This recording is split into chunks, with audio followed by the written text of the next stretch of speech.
Tonight's Reiner Report. A bill in the Capitol aims to curb workplace violence by requiring employees across the state to receive training. It also prohibits employers from making staff who are not security guards confront suspects.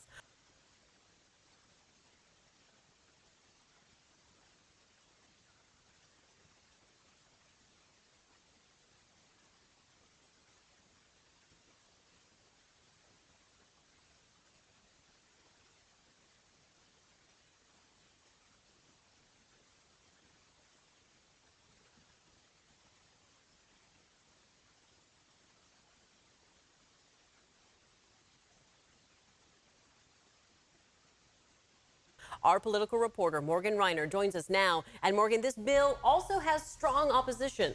Yes, Laura, opposition from the business community, cities and counties across the state, even school superintendents. They believe this bill will not actually do anything to prevent violence and will only add to their workload.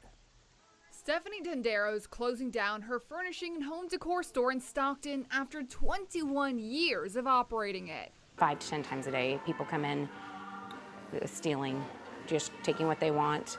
The reactions to when you confront them is horrible.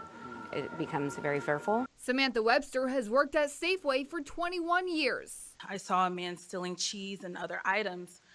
I went to him per Albertson's shoplifter policy, which is to engage a suspected shoplifter and perform customer service, asking if he needed help. And the customer then pulled up his shirt to flash a gun. Their stories echo across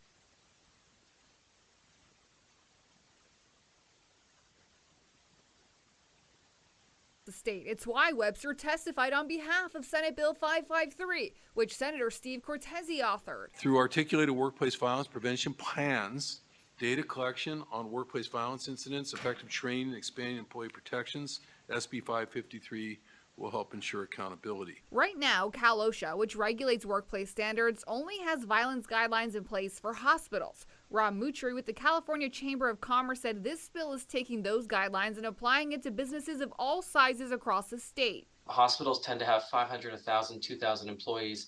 And as most of us know, most businesses don't have that scale and can't do those things. He hopes they'll wait for Cal OSHA, which is in the process of creating guidelines for businesses. The bill will also require detailed records of all violent incidents. We don't see this as preventing a situation where someone walks in with a gun and decides to do terrible things. Right? This regulation is focused at a core level on training, record keeping, those kind of background pieces. And though they're important and we should get them right, we don't see that as really preventing the kinds of tragedies we're seeing in the news. Senator Cortese responded to criticism that this legalizes shoplifting by not allowing regular employees to confront active shoplifters, saying some environments may actually require security personnel.